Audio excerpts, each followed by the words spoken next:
cost of equity, the amount rate of return that investor expects to earn when investing in shares of a company is known as cost of equity. वो जो आप एक company में invest करते हैं, आपके investing in shares में आपको कुछ प्रॉफिट मिलता है या आपको उस पे जो अमाउंट मिलती है वो रेट ऑफ रिटर्न के अकॉर्डिंगली आपको उस पे जो दिया जाता है उसको हम बोलते हैं cost of equity. It is denoted by D/P multiply 100।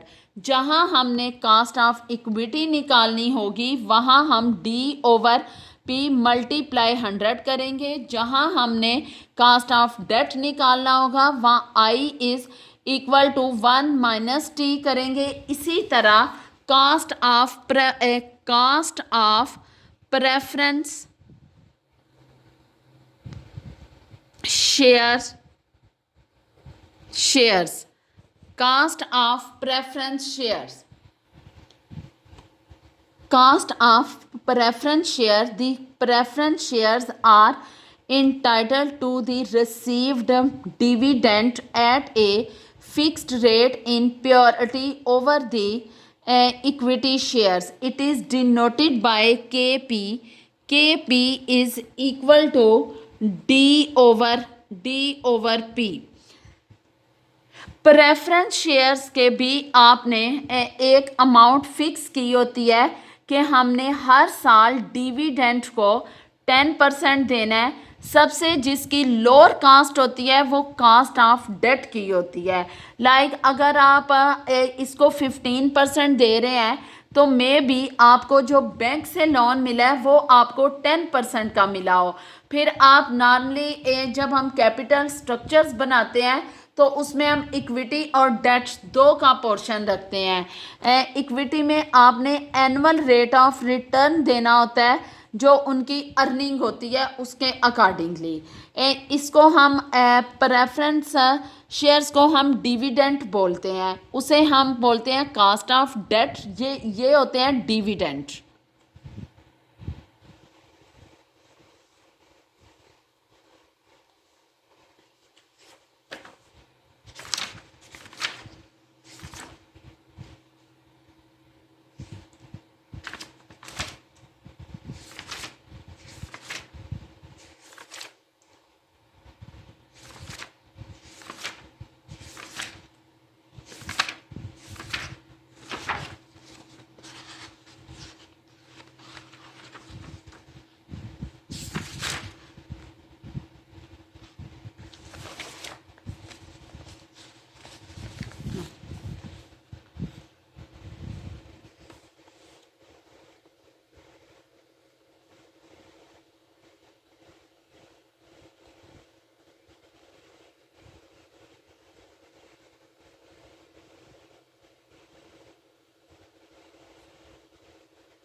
Self problem book page number 411। ये है company currently paid A dividend of $1 per share and has a share price of $20 if this dividend was expected to growth at the 12% rate forever. What is the firm expected or required are required return on dividend using the discount dividend model approach. अब आप को approach इसमें आपको ये मैंने बताया था, अगर करंटली हो डिविडेंड तो वो डी नॉट हम लेंगे। डी नॉट को हम ग्रोथ के साथ क्या करते हैं, अभी मैं इसे D not is equal to 1 and D1 is equal to D not 1 plus G. D not आ गया 1 plus G.12 is equal to 1.12। अब हमने required cost of equity find out करनी है। कास्ट ऑफ इक्विटी के ई इज इक्वल टू, अगर तो आपको ग्रोथ नहीं दी हुई तो आपने D1 over P not find out करना है, लेकिन अगर आपको ग्रोथ दी गई है तो प्लस जी। अब D1 की जगह पे आ जाएगा 1.12 over P naught. P naught is equal to price share of $20।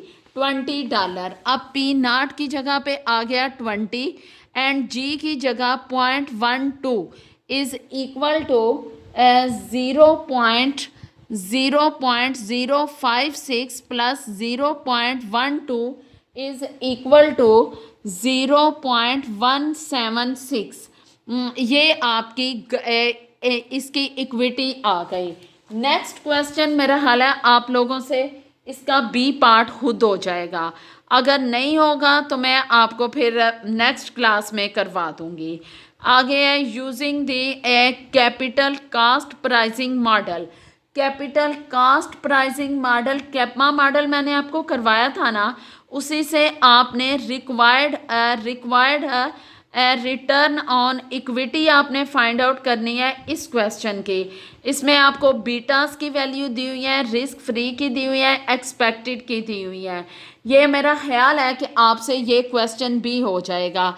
कैपमा model का फार्मूला आप लोगों को याद है, अगर नहीं याद तो मैं आप लोगों को लिख देती हूँ। कैपमा मॉडल बेसिकली हम कास्ट ऑफ इक्विटी यूज़ करने की 3 अप्रोचेज़ हैं। एक डिस्काउंट है, एक ये वाली है कैपमा मॉडल, एक और है जो मेरा हाल है आप नेक्स्ट क्लास में जाके पढ़ेंगे। अभी आप फ़िलहाल इन दोनों को याद रखेंगे। कास्ट ऑफ इक्विटी का फाइंड आउट करने के 2 मेथड हैं, एक कैपमा मॉडल और एक डिस्काउंट मॉडल। डिस्काउंट मॉडल वो मॉडल है, इसको हम बोलते हैं डिस्काउंट मॉडल। कैपमा मॉडल को हम बोलते हैं, ये इधर लिखा होगा कि capital asset pricing model and determine the, जिस तरह इसमें लिखा हुआ है ना कि डिविडेंड यूजिंग, अगर आपको किसी भी क्वेश्चन में बीटा की वैल्यू दी होगी और रिस्क फ्री की, वहाँ आपने कैपमा मॉडल फाइंड आउट करना है। कैपमा मॉडल का फार्मूला है CAPM is equal to R risk free plus market risk minus risk free over beta. इधर आप लोगों ने इसके सारे फार्मूले ये लगानी है। एक्सपेक्टेड रिटर्न ऑन मार्केट, ये मार्केट का और रिस्क फ्री का जो है वो आपने इधर लगा के इसको आई थिंक कि ये आपसे खुद हो जाएगा। आगे है क्वेश्चन नंबर 3। क्वेश्चन नंबर 3 में क्या फाइंड आउट करना है? क्वेश्चन नंबर 3 में है